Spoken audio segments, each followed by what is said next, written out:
Hey everybody, this is your Tuesday with Sippy's Advocacy Initiative and Leadership Program. Just want to talk about, as you see the title, the black box, human perception. So I'm going to wait till some of my people come in so I can talk to them for a little while. As you see, I got the mellow Sir Charles in the background. You know I love my blues because we're here from Mississippi. So it's just a way for me to relax and get into the groove. So hopefully people will, I know it's a busy time of day. I need to catch people a little while before they leave and get busy.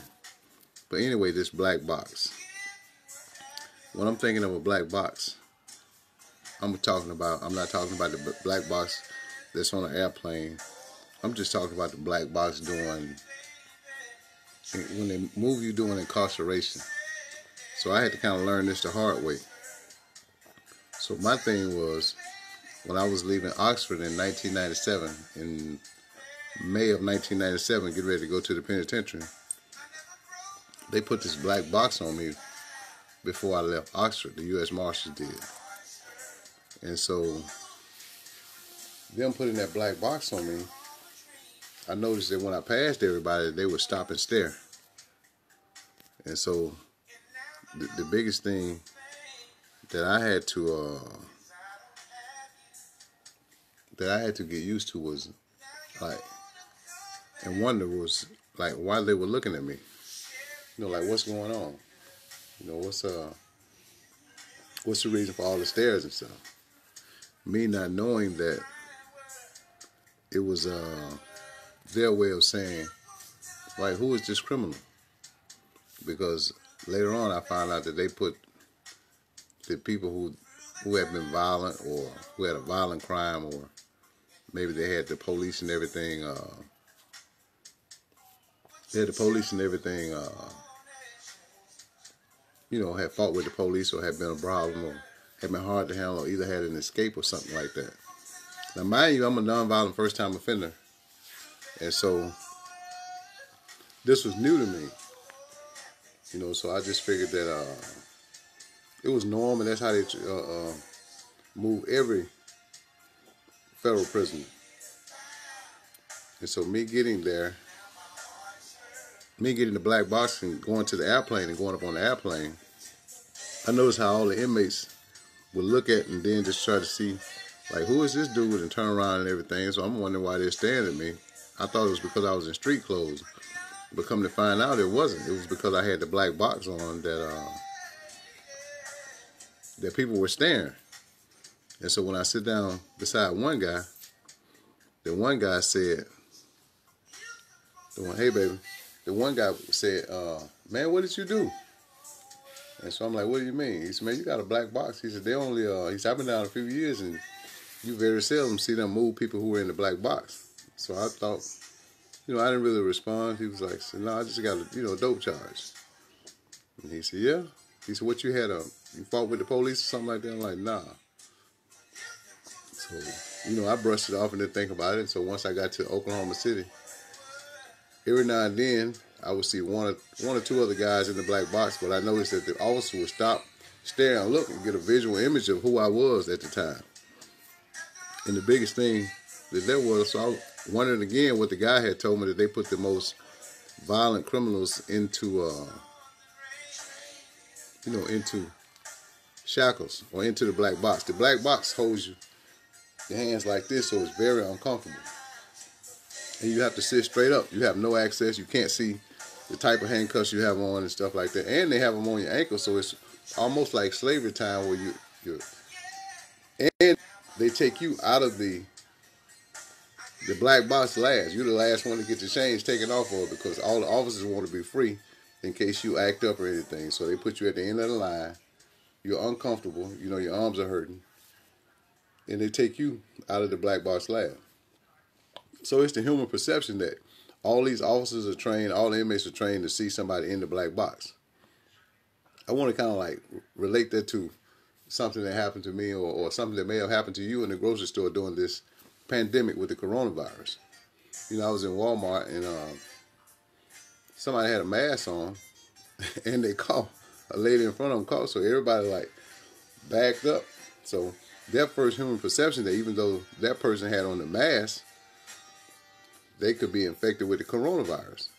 Now, mind you, some of the people that were looking could have possibly been affected, and they're thinking that they're okay.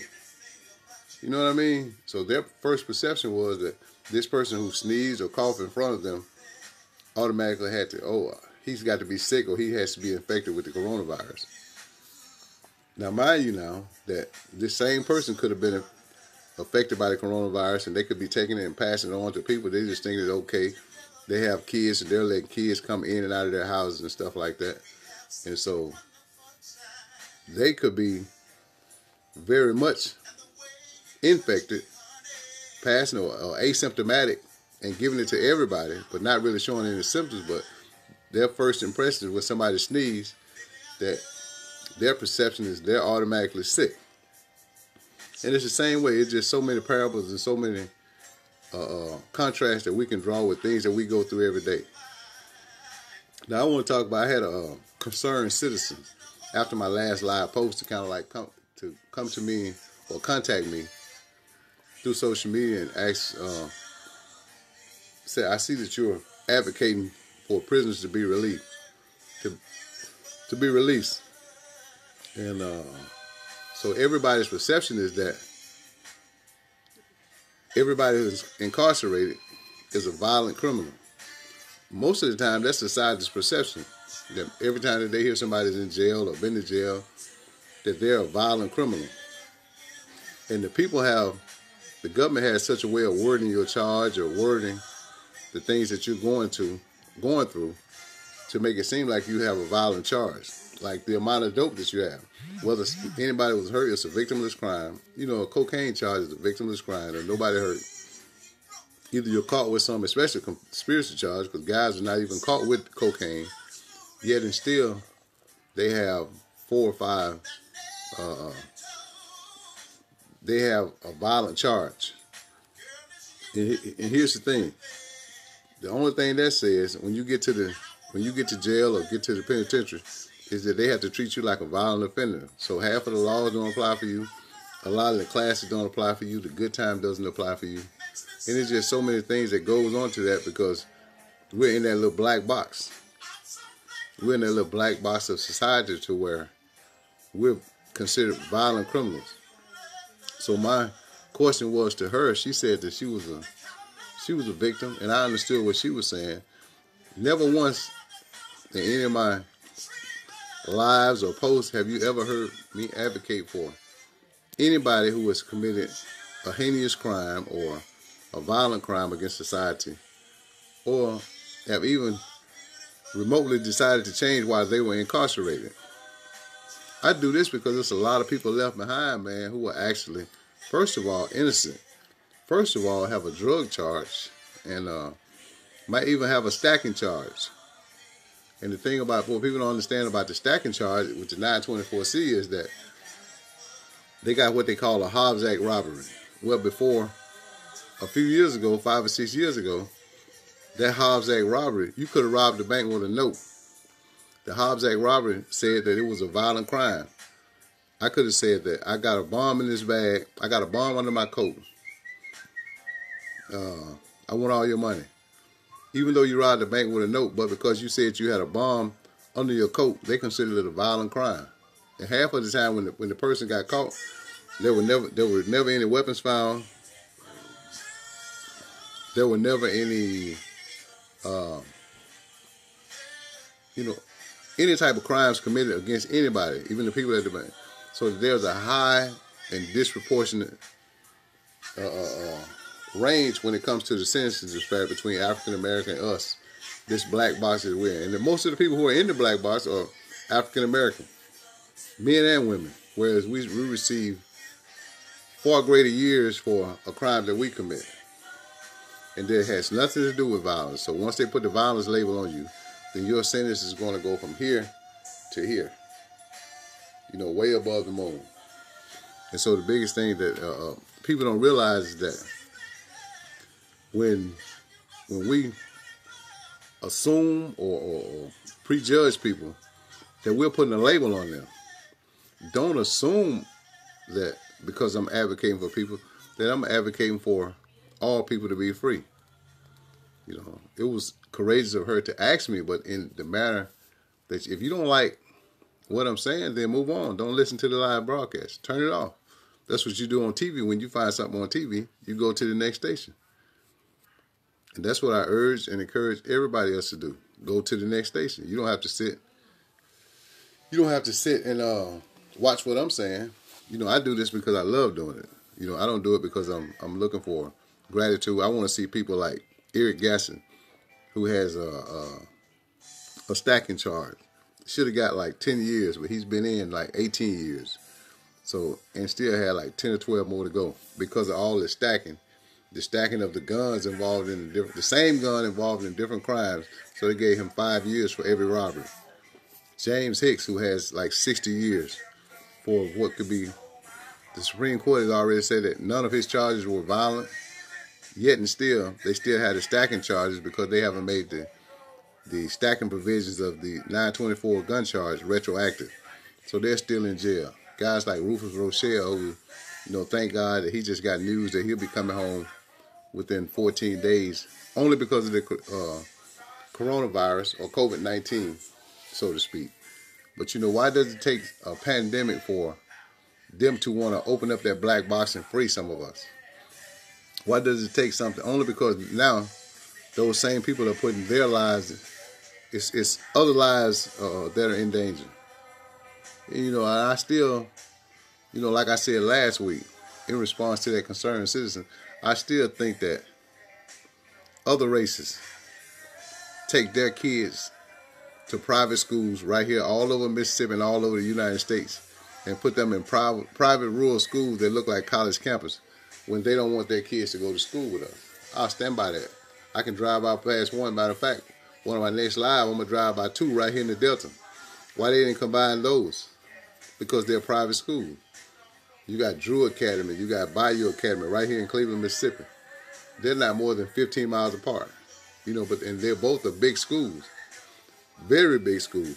But I guarantee you, there's no, they're not, one of the criteria to be out there for sure.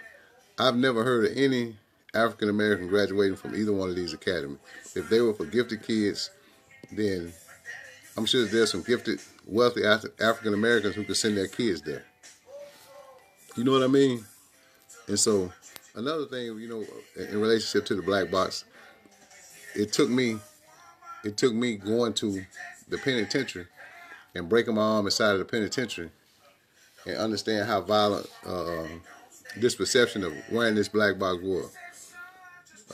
I broke my arm in 1998, and none of the officers wanted to take me out to go to the doctor with my elbow shattered, so I couldn't do anything. I had to get it taped to my body, but they still refused to ride with me and transport me until I got the black box put on me.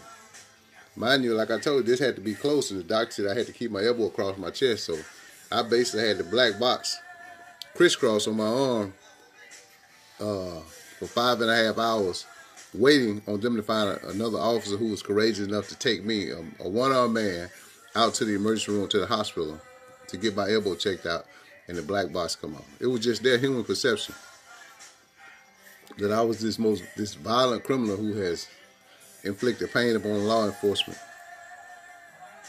You know, so that's the thing, man. That's the thing about it. We don't take time or appreciate or respect what we see, or look past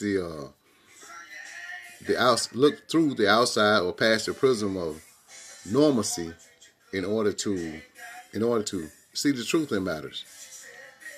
You know, case in point, we the first thing we do is, when a crime is committed, we assume that the first person they get is automatically guilty, when in fact 10 or 12, 20, the police just want to solve the case. So for them, if 2 or 3 people said this person did it, whether they were unsure or not, that's enough for them to hold this person and rush him to trial and convict him just so they can satisfy the public's perception of a person.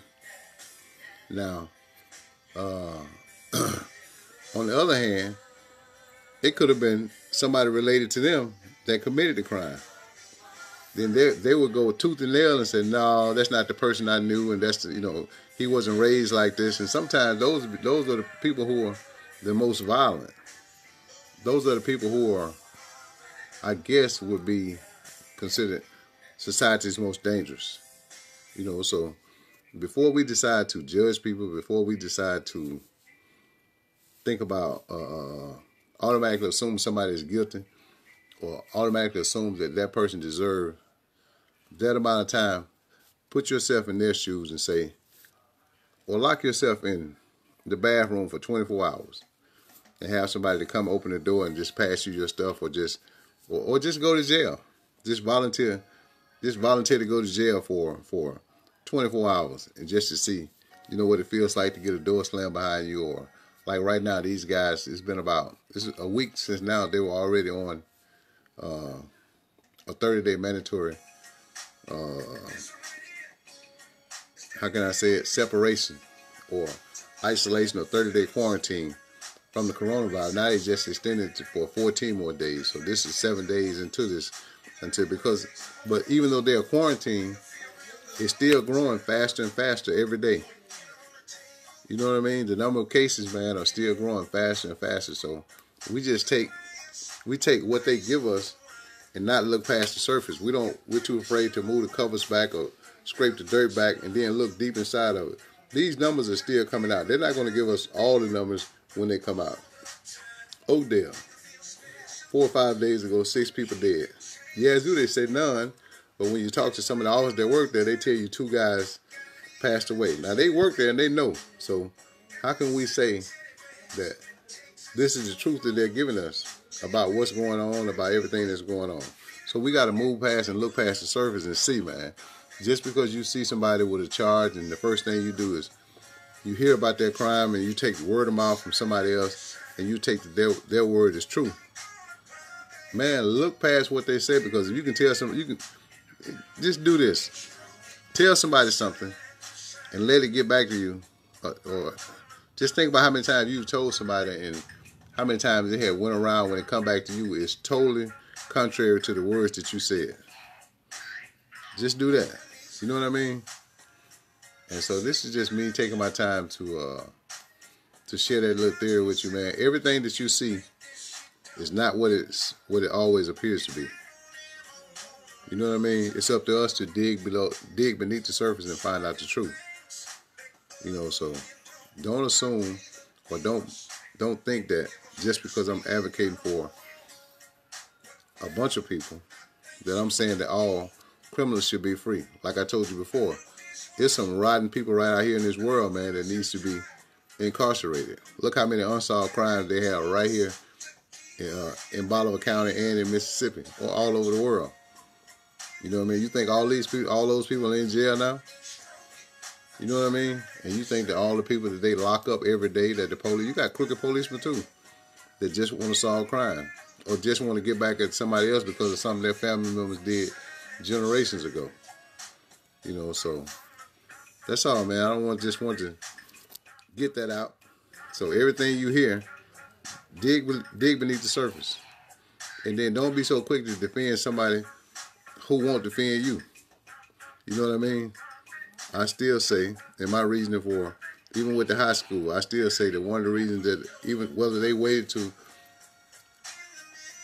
they got the numbers to vote and close Mount Bayou School to go to Broad Street School, however it went. I still say one of the main reasons was because they didn't want their kids coming in and out of this black town. You know what I mean? So stop defending people when you don't know the whole truth. And that's my opinion. So I have a right to my opinion, just as you have a right to your dissension and or opinion. So everything, a lot of time, all of us are misquoted or misunderstood, or everything that you hear, you take it with, you take it as true. You know what I mean? But that's my time, y'all. So Be easy, be brave, and take care.